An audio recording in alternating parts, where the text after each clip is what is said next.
When a fragile peace is threatened, how far would you go to protect it? A doctor, a chief's son, and a journey to Washington that will decide the fate of an entire community.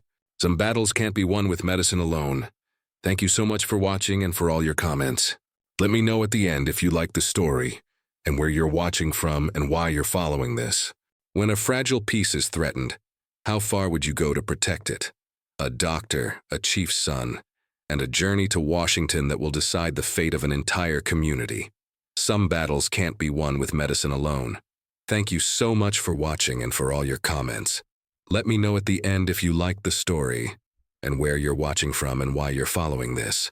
The summer of 1869 brought new challenges to the fragile settlement that Sarah Mitchell had helped establish on the eastern edge of traditional Comanche lands. The arrangement negotiated with Colonel Mackenzie had evolved into a unique experiment, a semi-autonomous community where Swift Arrow's band maintained their cultural practices while adopting sustainable agricultural methods and basic healthcare protocols that satisfied military authorities. Sarah's small medical clinic, a simple wooden structure built with the reluctant assistance of army carpenters, had become the heart of the settlement. Here, she continued training Little Hawk, now 11 years old, whose healing skills grew more impressive with each passing month. "Hold the needle steady," Sarah instructed, as Little Hawk carefully stitched a wound on a young hunter's arm. The man watched with stoic interest as the boy's small fingers worked with remarkable precision. "He has good hands," the hunter commented in Comanche. "Better than old walking thunders." Little Hawk smiled with quiet pride but remained focused on his task. When he finished, Sarah inspected his work with professional scrutiny before nodding approvingly. "Perfect closure with minimal tissue damage," she said. "Your technique has improved considerably." As the hunter left with his bandaged arm, Little Hawk began cleaning the instruments as Sarah had taught him, a practice initially met with skepticism by the tribe, but now accepted as part of the new medicine that had proven its worth. Their routine was interrupted by the arrival of Swift Arrow, his expression unusually troubled. "Riders approach from the south," he announced. "Not soldiers, Indian agents and what appears to be a white woman." Sarah looked up sharply. Indian agents rarely brought good news, and their presence often signaled new government policies or restrictions. "How many?" "4 men and the woman," Swift Arrow replied. "They fly the government flag." Within the hour, the visitors arrived at the settlement's edge, where Swift Arrow and several warriors met them. Sarah joined them, conscious of her role as intermediary. The Indian agent she recognized, Elias Jenkins, a thin, austere man who made little effort to hide his disdain for the native people under his jurisdiction. "Dr. Mitchell," Jenkins acknowledged her with minimal courtesy before gesturing to the woman beside him. "This is Miss Rebecca Calloway from the Bureau of Indian Affairs. She has been appointed to establish a proper school for the Comanche children." The woman who dismounted was perhaps 30, dressed in a severe dark traveling suit, her brown hair pulled into a tight bun. Her expression as she surveyed the settlement combined determination with poorly concealed apprehension. "Dr. Mitchell," she greeted Sarah with evident relief at finding another white woman. "I've heard much about your unusual arrangement here. I hope we can work together for the betterment of these people." Something in her tone, the assumption of superiority, the missionary zeal barely disguised as benevolence, immediately raised Sarah's hackles. Nevertheless, she maintained her professional demeanor. "Miss Calloway, welcome. I'm sure Chief Swift Arrow will want to discuss any educational plans for the children of his tribe." Jenkins intervened impatiently. "The establishment of the school is not a matter for discussion. It is a condition of the continued tolerance of this settlement. The children will receive proper Christian education and instruction in civilized ways." Swift Arrow's face remained impassive, but Sarah had learned to read the subtle tension in his stance. "The chief and council should be consulted on all matters affecting the tribe," she countered firmly. "The Department of Indian Affairs has already made its decision," Jenkins replied dismissively.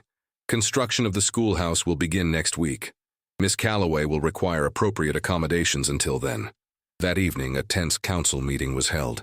The tribal elders expressed vehement opposition to the school, understanding all too well its purpose, to separate their children from traditional ways and beliefs. "They wish to kill the Comanche and the child," Stone Bear declared bitterly. to make our children into pale shadows of themselves. Yellowbird, who had taken on greater leadership among the women, added her concerns. At the Kiowa settlement, they cut the children's hair and punished them for speaking their language. Is this what awaits our young ones? Sarah, seated beside Swift Arrow as had become her custom, listened intently. The school represented everything she had been trying to prevent, the forceful erasure of Comanche culture rather than the respectful integration of beneficial new practices. What does our agreement with Mackenzie say about schools? Swift Arrow asked her directly. Sarah shook her head. It doesn't specifically address education. They're exploiting that omission. Little Hawk, present as both Swift Arrow's son and Sarah's apprentice, spoke up unexpectedly. I want to learn reading and numbers better, he said, but not if it means forgetting our ways. Can we not have both? His question hung in the air, embodying the central challenge they faced. Swift Arrow regarded his son thoughtfully before turning back to the council. Perhaps there is another path, he said slowly, one that preserves who we are while taking what is useful from their knowledge. Later, alone with Sarah in her small cabin adjacent to the clinic, Swift Arrow revealed his thoughts more fully. The school will come whether we wish it or not, he acknowledged grimly, but perhaps we can shape what it becomes. Sarah nodded, understanding his strategy. If you accept the school but set conditions, insist on some control over what is taught and how.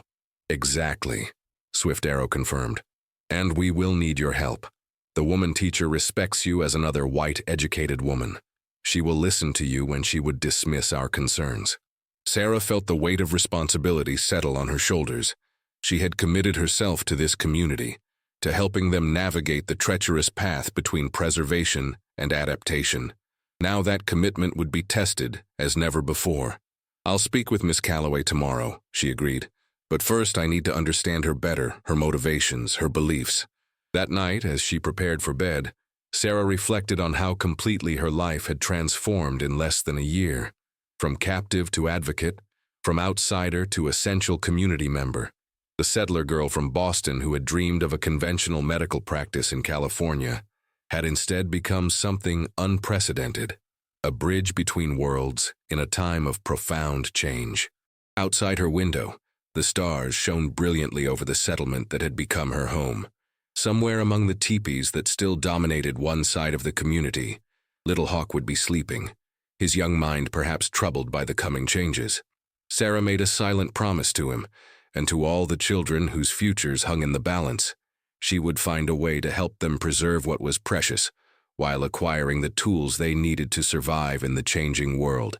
With new resolve, she blew out her lamp and settled into sleep, preparing for the diplomatic battle that would begin with the dawn.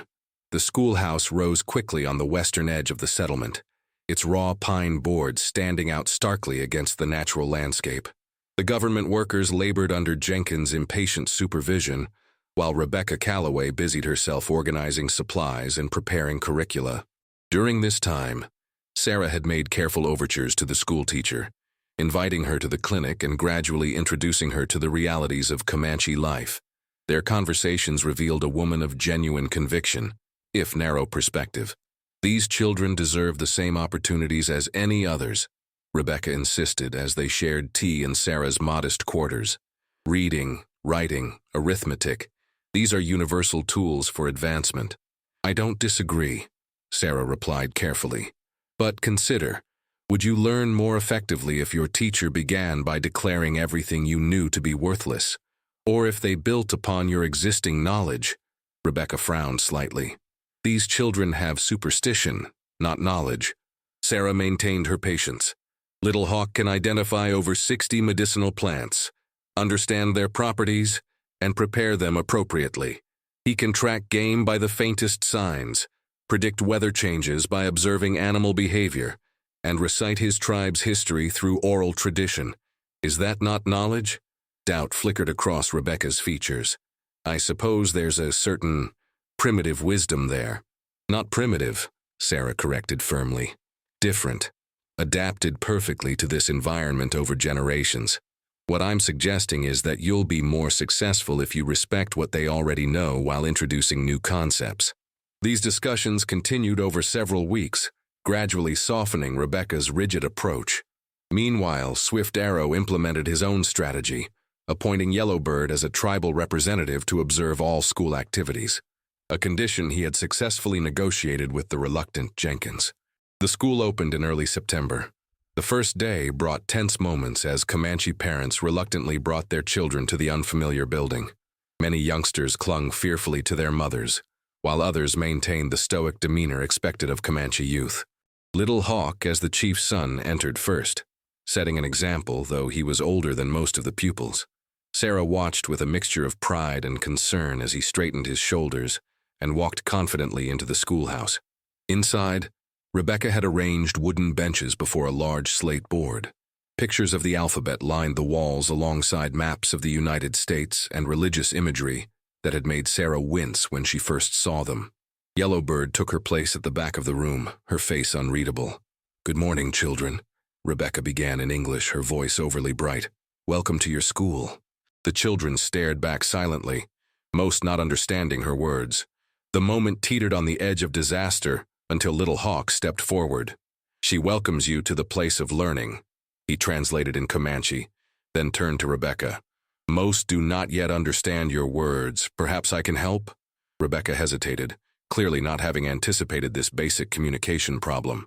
She glanced at Yellowbird, then at the expectant faces of the children. "Yes," she decided, nodding to Little Hawk. "Please translate while they are learning English."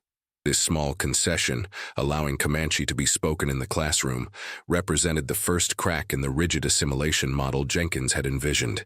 Sarah, observing from the doorway, exchanged a meaningful look with Swift Arrow, who had insisted on witnessing this first day himself. As the weeks passed, an unexpected transformation began within the schoolhouse. Rebecca, faced with the practical challenges of teaching children whose culture and language were entirely foreign to her, found herself increasingly relying on Little Hawk and Yellowbird.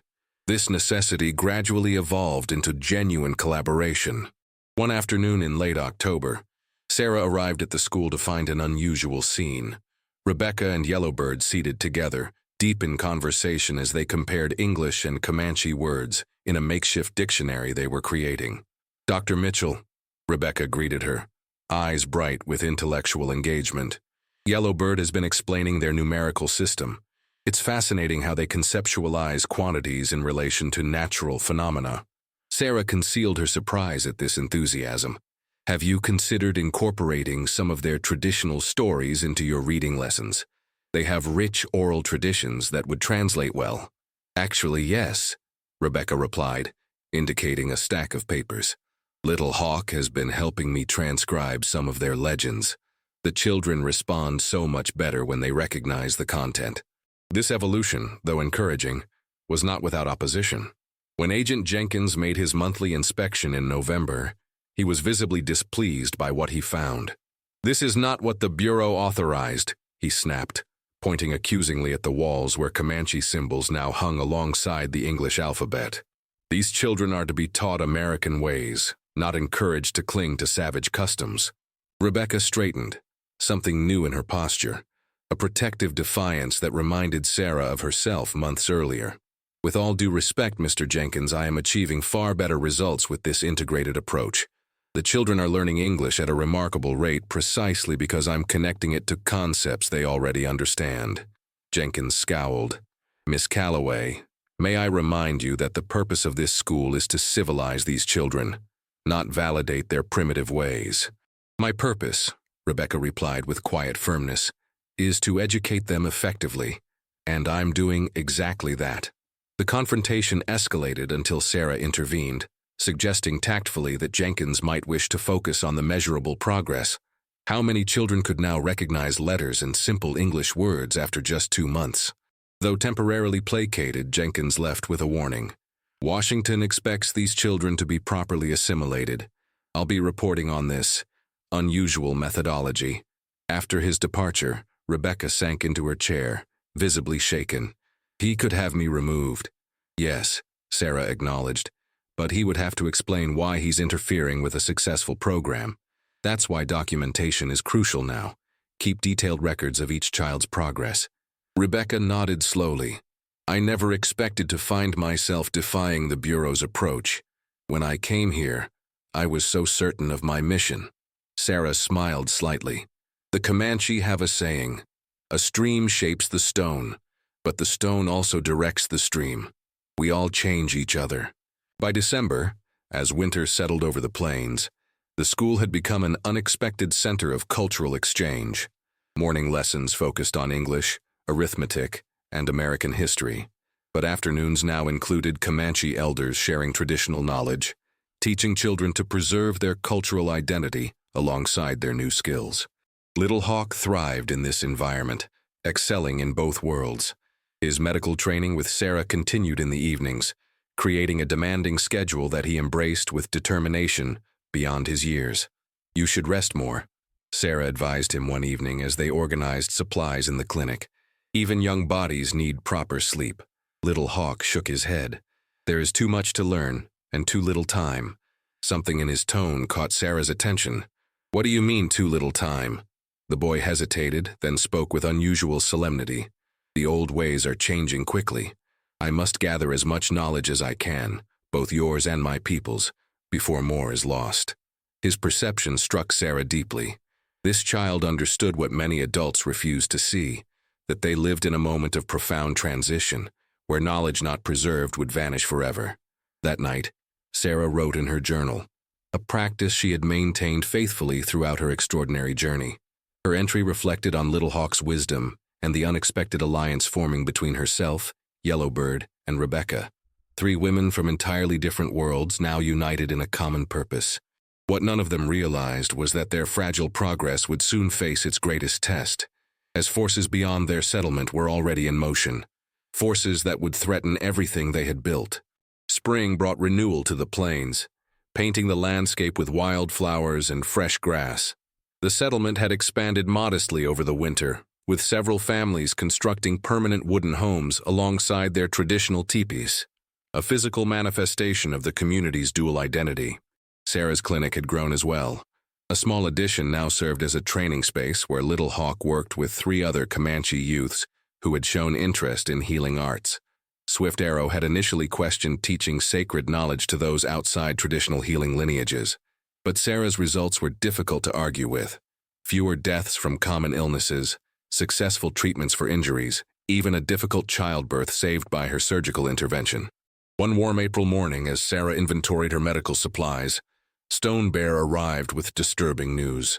Though once skeptical of her presence, he had gradually become one of her strongest allies in the tribe, his own life saved by her treatment of a severe respiratory infection during the winter.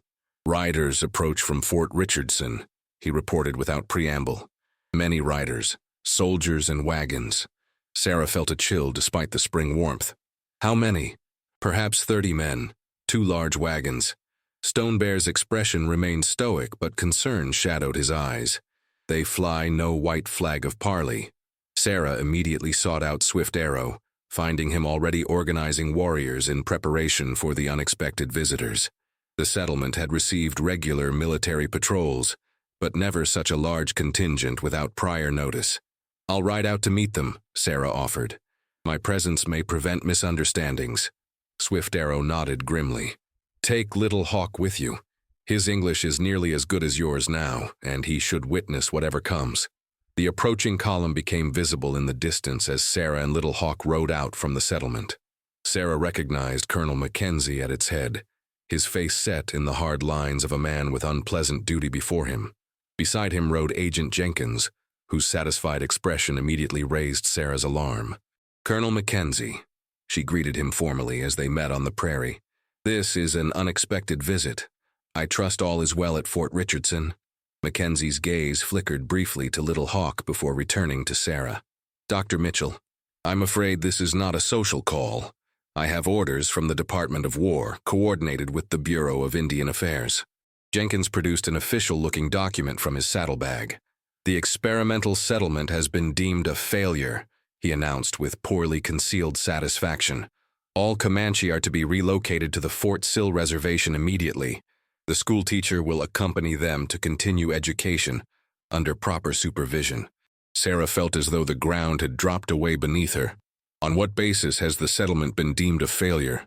"Our reports have shown significant progress in health outcomes, educational achievements, and sustainable practices. Your reports, Jenkins emphasized coldly, have been deemed subjectively biased. An independent evaluation found insufficient assimilation and continued adherence to pagan practices. Independent evaluation? Sarah challenged. When was this conducted? By whom? Mackenzie shifted uncomfortably. Dr. Mitchell, the decision comes from Washington.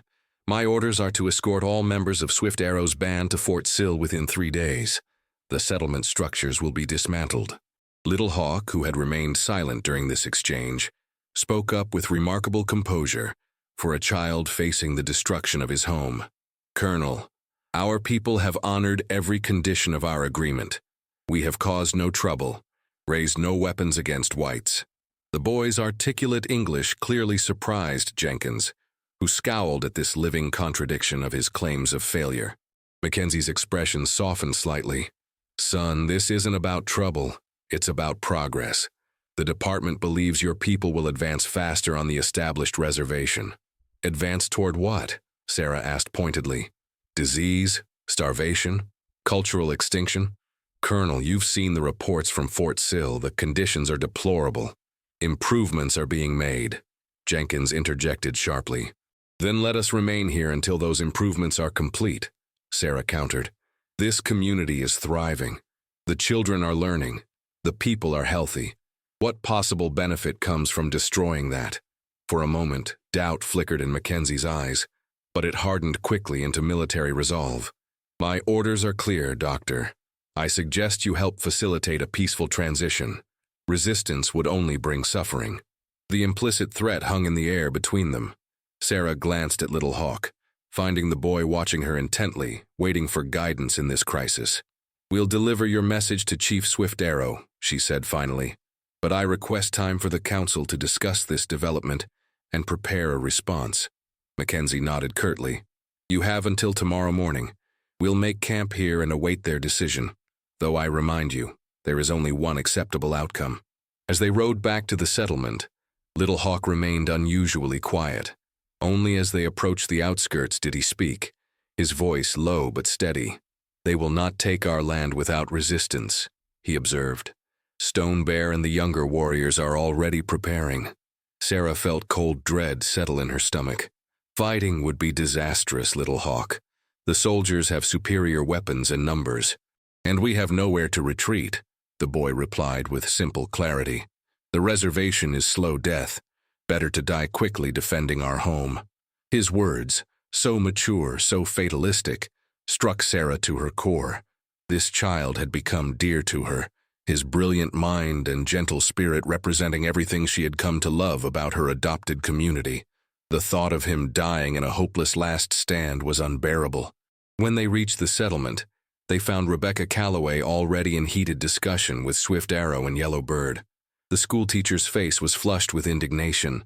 This is outrageous, she exclaimed when she saw Sarah. Jenkins has been working to undermine us from the beginning. He deliberately misrepresented our progress in his reports. Sarah was momentarily taken aback by Rebecca's passionate defense. The transformation from rigid missionary to devoted advocate had completed itself in these months of shared work. The tribal council gathered immediately, an atmosphere of grim determination pervading the meeting. Various strategies were proposed and rejected. Armed resistance would mean slaughter. Surrender would mean cultural death. Escape would mean hardship and eventual capture. As the debate continued, Sarah found herself withdrawing into deep thought, examining and discarding possibilities until a radical idea began to take shape. There may be another option, she said finally, drawing all eyes to her. One that bypasses both Jenkins and the Department of War. Swift Arrow gestured for her to continue. The problem, Sarah explained, is that our success is being deliberately misreported. Jenkins controls the official narrative. But what if we created our own narrative and took it directly to those with the power to intervene? She outlined her daring proposal. She would travel immediately to Washington, bypassing the usual bureaucratic channels to present their case directly to influential figures. Specifically, certain senators known for their more moderate views on Indian affairs, and several prominent journalists who had previously written critically about reservation conditions. The settlement's unique status has created something unprecedented, Sarah argued. children who are both fully Comanche and conversant in English, adults who maintain their cultural integrity while adopting beneficial new practices. This is exactly the kind of model that reformers in the East have theorized but never seen implemented. Stone Bear shook his head skeptically. Words on paper will not stop bullets tomorrow. No, Sarah acknowledged, which is why we need to buy time. Colonel Mackenzie is a military man, but he's not cruel. If we can convince him to grant a temporary delay, even 2 weeks, while our appeal is considered in Washington, he will never agree, Stone Bear insisted. He might, Swift Arrow countered thoughtfully, if the alternative is violence that would reflect poorly on his record. Mackenzie has political ambitions.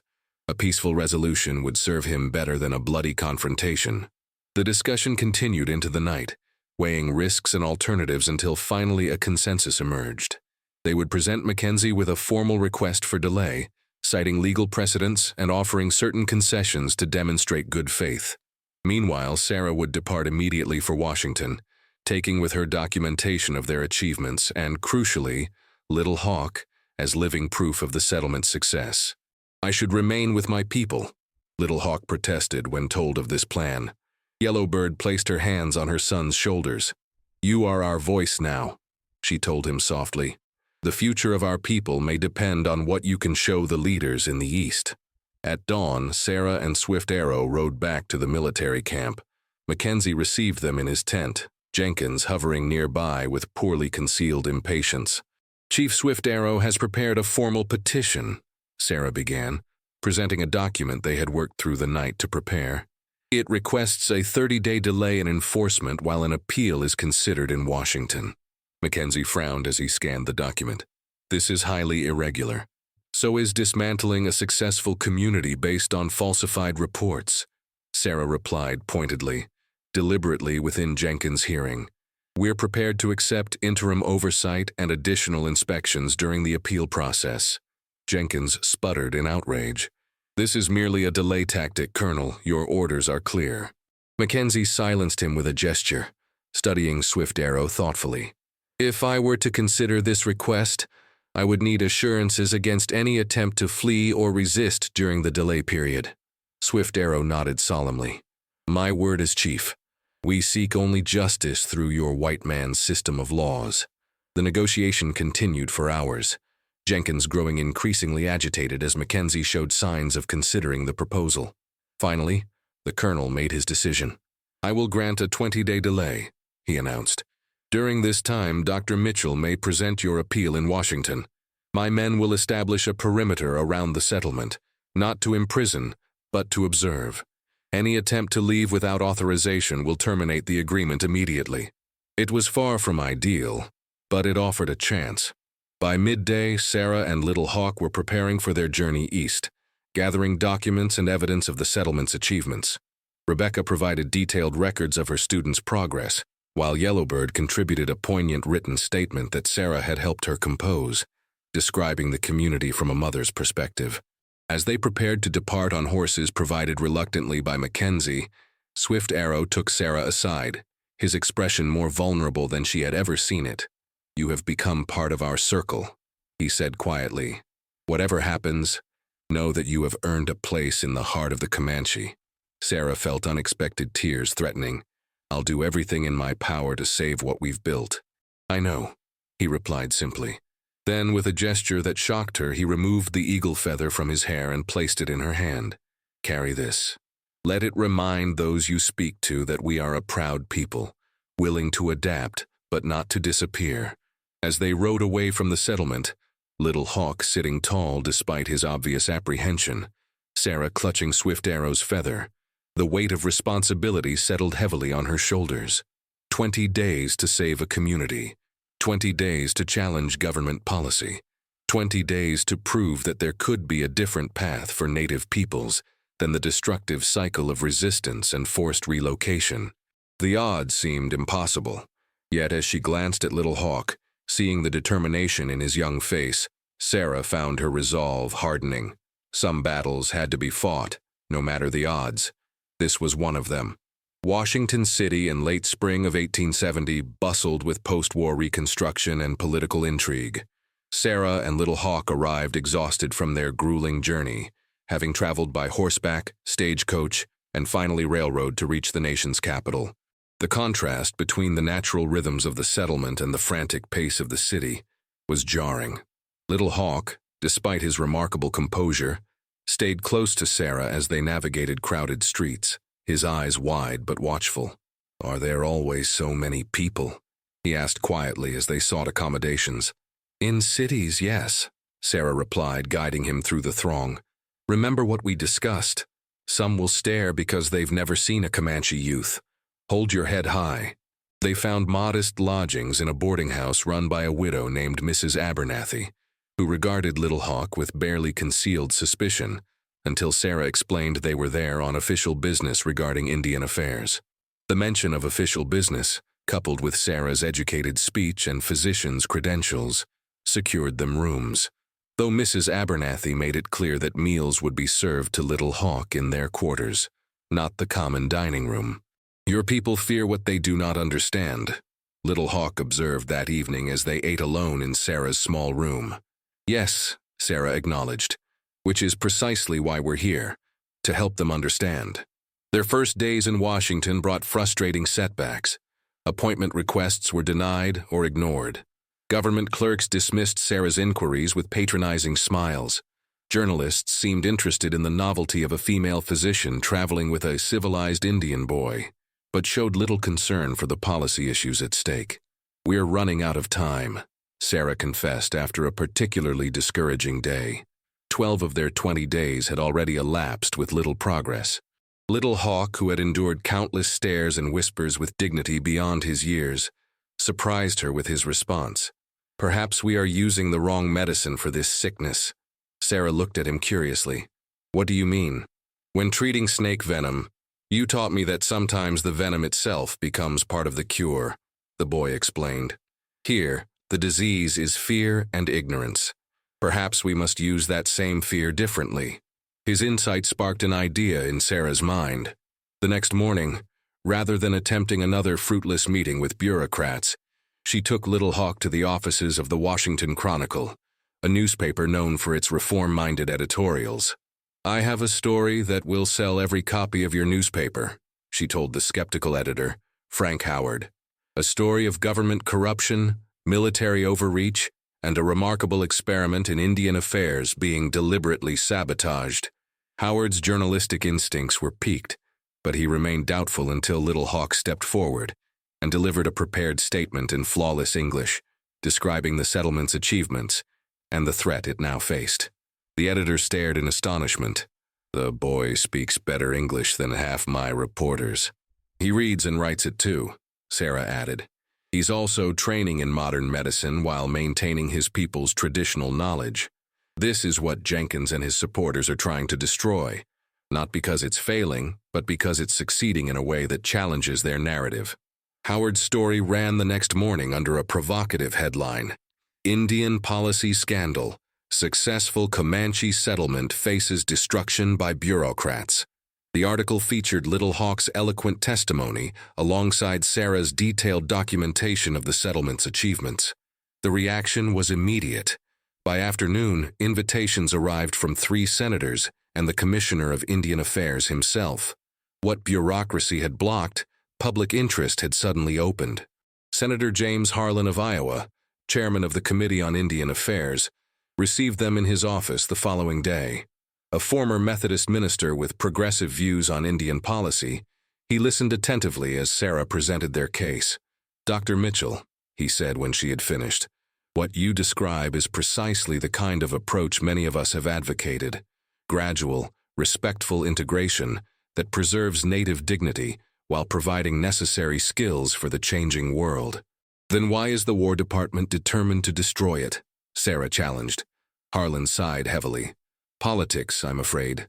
The current administration is under pressure from Western territories to consolidate all Indians onto reservations, freeing more land for settlement. Success stories like yours complicate that narrative." Little Hawk, who had remained silent during the exchange, spoke up. "My people do not seek to stop progress. We seek to be part of it, but in a way that allows us to remain Comanche." The senator studied the boy thoughtfully. Young man, your presence here makes your case more eloquently than any document could. Would you be willing to speak before my committee tomorrow? Events moved swiftly after that. Little Hawk's testimony before the Senate committee, calm, articulate, and deeply moving, created a sensation. Additional newspaper coverage followed. A telegram arrived from Colonel Mackenzie, extending their deadline by another 15 days, due to significant interest from Washington. Yet opposition remained formidable. The Bureau of Indian Affairs sent representatives to counter their claims, arguing that the settlement represented a dangerous precedent that undermined the reservation system. Western senators defending settler interests dismissed the entire experiment as misguided sentimentality. The turning point came from an unexpected source. Rebecca Calloway arrived in Washington, having persuaded Mackenzie to allow her travel as an official representative of educational interests. She brought with her additional documentation, and more importantly, corroborating testimony from a white government employee with impeccable credentials. The progress I've witnessed contradicts every assumption I originally held, she testified before the committee. These children are not losing their identity by learning English. They're expanding it. They maintain their cultural knowledge while acquiring new skills. It is the most effective educational model I have ever encountered. Her testimony, combined with Little Hawk's living example and Sarah's meticulous documentation, gradually shifted the balance. After 2 weeks of hearings and private negotiations, Senator Harlan presented them with a proposal.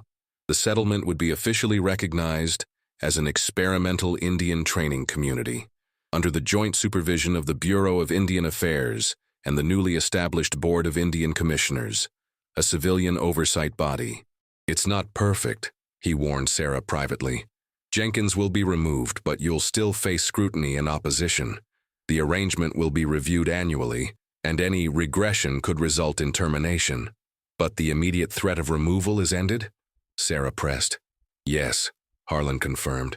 I've secured the Secretary of War's agreement to rescind the relocation order, contingent on Chief Swift Arrow's acceptance of the new oversight arrangements. Sarah felt overwhelming relief, tempered by awareness of the compromises involved.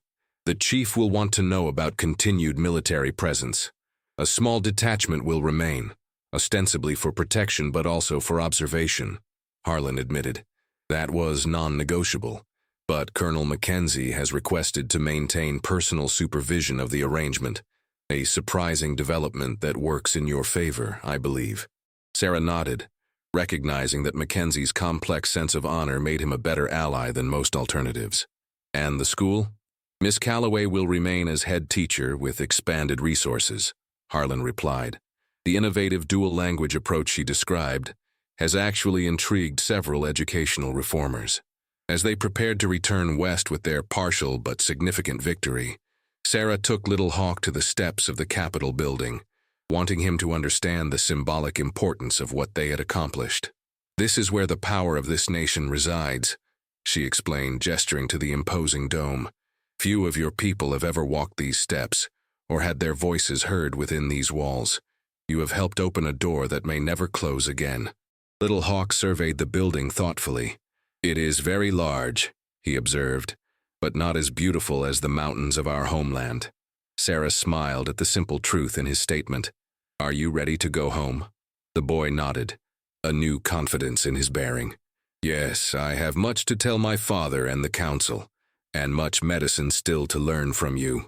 Their return journey felt considerably lighter than their desperate eastward race. When they finally approached the settlement in early July, they found it transformed by hope and anxiety in equal measure. Sentries spotted them from afar, and by the time they rode in, the entire community had gathered to receive them. Swift Arrow stepped forward to embrace his son, his usual stoicism briefly overcome by emotion. You have carried yourself as a true Comanche, he said proudly, then turned to Sarah. And you have proven yourself a warrior in a different kind of battle. Sarah presented the official documentation, the order rescinding the relocation, the new designation as an experimental community, the promised resources for expanded education and healthcare. The terms were explained and debated in a lengthy council meeting, with some compromises causing concern, but the core victory acknowledged by all.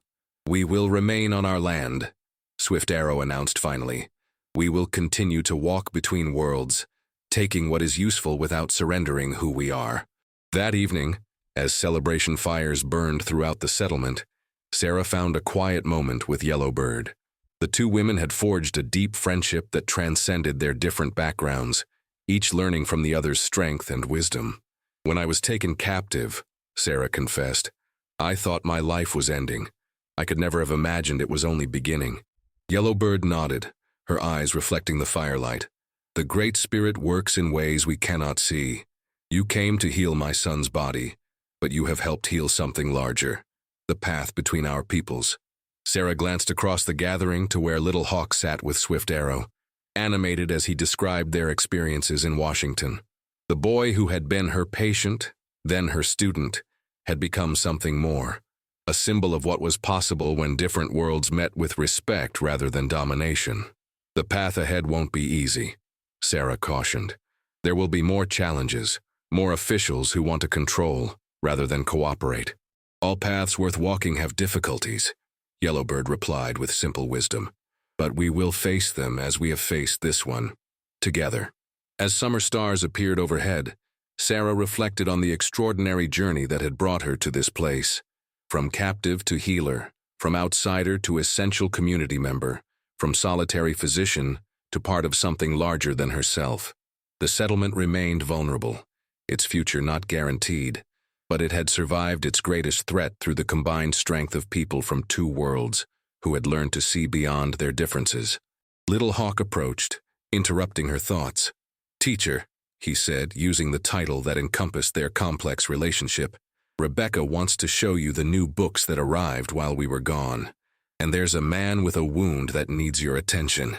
Sarah rose, ready to return to the work that had become her calling. "Then we should go. There's always more healing to be done."